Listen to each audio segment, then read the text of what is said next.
कठिनाइयों को भी सदन में प्रश्नकाल के माध्यम से उठाते हैं। मेरा आपसे आग्रह है कि आप प्रश्नकाल में सहयोग करें।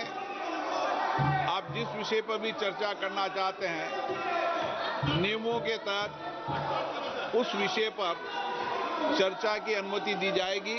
ये मैंने कल भी कहा था, पुनः आप लोगों से आग्रह करता हूं। मेरा आप लोगों से आग्रह है कि सदन को चलाने में सहयोग करें, सदन में गतिरोध पैदा न करें।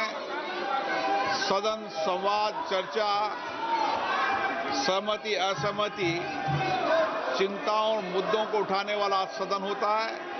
मेरा आपसे आग्रह है कि आप सहयोग करेंगे।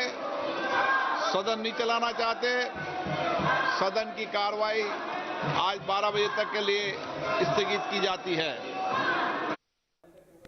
तो लोकसभा की कार्रवाई, आप ओम बिरला जी को सुन रहे थे। उन्होंने लोकसभा की कार्रवाई जो है वो 12 बजे तक के लिए स्थगित कर दी। उन्होंने कारगिल का भी जिक्र किया और कहा उन्होंने कि हम उन जवानों को भी याद कर रहे हैं। और मेरी ये दरख्वास्त है, मेरी अपील होगी कि सारे माननीय यहाँ पर सदस्यगण मेरी बात पर हामी भरेंगे और मेरी बातों को मानेंगे। आप देख रहे हैं रक्षा मंत्री राजनाथ सिंह यहाँ पर मौजूद हैं। ओम बिरला को आपने सुना। लोकसभा की कार्रवाई दर्शकों स्थगित कर दी गई है। दोपहर 12 बजे तक के लिए लोकसभा की कार्रवाई जो है वो स्थगित कर दी गई है। संसद में आप देखिए विपक्ष का जोरदार हंगामा। जब ओम बिरला सदन को संबोधित कर रहे थे तब विपक्ष के नारे लगाए जा रहे थे। विपक्ष ने नारों के साथ यहाँ पर कार्रवाई को होते हुए देखा और सुना भी, और ये भी कहा कि आखिर हमारी बात क्यों नहीं सुनी जा रही है। और यहाँ पर बता दें आपको, बीते दिन अखिलेश यादव ओम बिरला के ऊपर बिफरते हुए नजर भी आ रहे थे। उन्होंने कहा कि आप हमारी बात अगर सुनते तो हमें संसद तक कुछ नहीं करना पड़ता।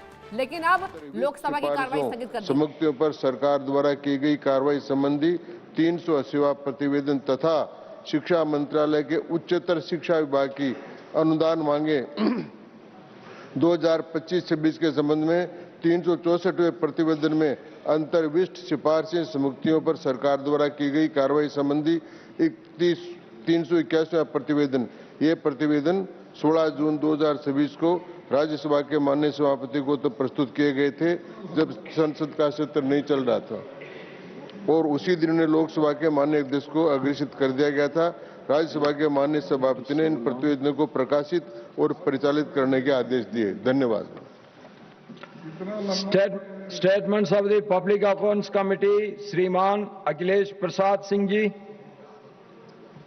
सभापति महोदय, आपकी अनुमति से मैं आज की कार्यसूची में क्रम संख्या 3 पर